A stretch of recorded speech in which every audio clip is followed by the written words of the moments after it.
I'm not gonna lie, fat loss can be hard. When I started my fat loss journey, it was an absolute struggle, and most of my clients come to me feeling the exact same way. I banged my head up against the wall for years, and I genuinely used to believe that people who were lean had something that I didn't. Knowing what I know now after losing 60 pounds and keeping it off for well over a decade is that I was wrong.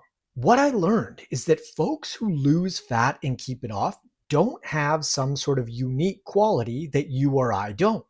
They're just playing the game differently.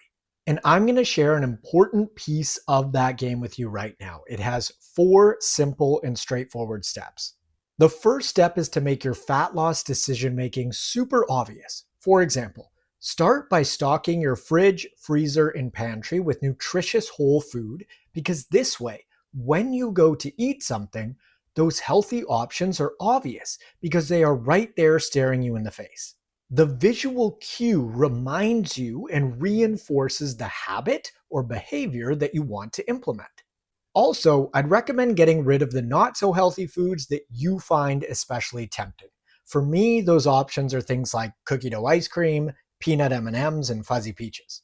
Step 1 summed up in a single sentence is make eating the foods that you want to eat incredibly convenient and make eating the foods that you don't want to eat highly inconvenient. The second step is to make fat loss attractive. So let's say that your favorite foods are red meat, different types of potatoes, onions, peppers, and most fruit. But you're not so big on seafood, rice, and cruciferous vegetables like broccoli and cauliflower. Stock up on options that are the tastiest to you. If you don't like broccoli, don't force it. Just choose something else because if you don't enjoy the food that you're eating, your approach is by definition not sustainable. The third step is to make the concept or idea of progress easy, meaning you probably don't want to go from zero to hero. For example, if you're eating out daily, so 7 times per week, you don't have to completely flip the switch and say that you're not going to eat out at all or ever again. That would almost certainly be too big of a jump. And so we can scale that back to 3 or 4 times per week. Or maybe you still eat out every day, but you make healthier choices, i.e., picking up something like sushi instead of fast food.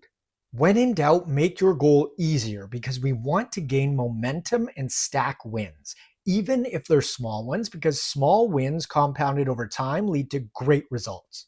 Step 4 is to make it satisfying. You can even implement a little reward if you'd like to. For example, let's say that you want to make a nutritious home-cooked dinner each night this week and you do it. Awesome. And as a reward, you could pick up a kitchen appliance that you've been wanting for a while, like an air fryer or a slow cooker, let's say.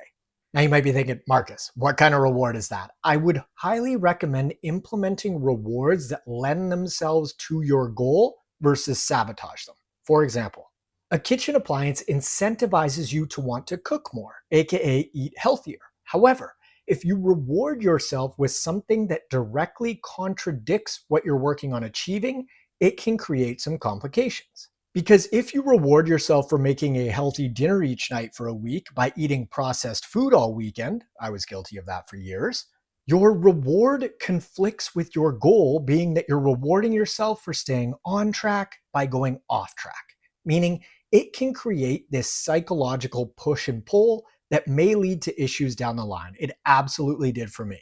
Now, that's not to say that you never eat a treat. You can absolutely still indulge here and there and lose fat.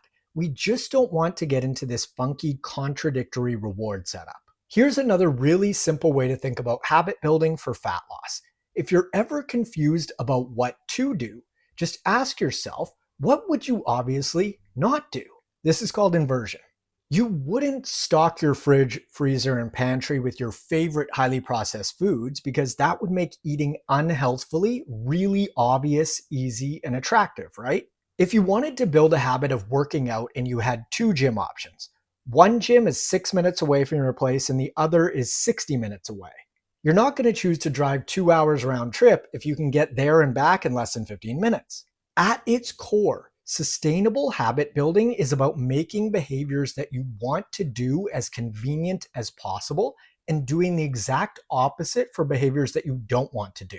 I am super adamant now about keeping unhealthy foods out of my home because I know myself, and it's not a matter of if I will eat them, it's when.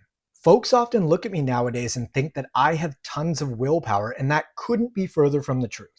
I just make things as easy as possible for myself, and that is without a doubt the biggest difference between my habits now versus when I was 60 pounds heavier. There was a super cool study done looking at people that had seemingly high willpower and compared them with people that had seemingly low willpower. And what they found was that the folks with quote unquote high willpower actually just used it less. And the people with quote unquote low willpower used it far more. A quick example: two people want to use their phone less often. One person keeps their phone in a different room, out of sight, out of mind, and the other keeps it right next to them everywhere they go. The individual that doesn't have their phone in their visual field is going to require far less willpower than the person who has their phone at arm's reach. Because the visual cue of seeing your phone reminds you to use it, and in comes the need for willpower. But if it's not there, you don't have that reminder. Also, if you're like me and you tend to reach for your phone simply as a reflex, if it's in a different room, you can't do that, and that interrupts that whole pattern.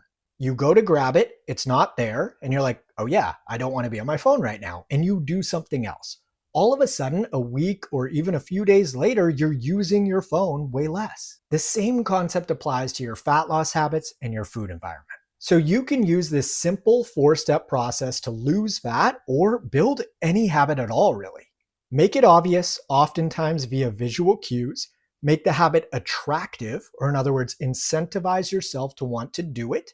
Make it easy, so when in doubt, set the standard a little lower versus higher. And make it satisfying and or implement a reward of some sort that lends to the outcome that you want.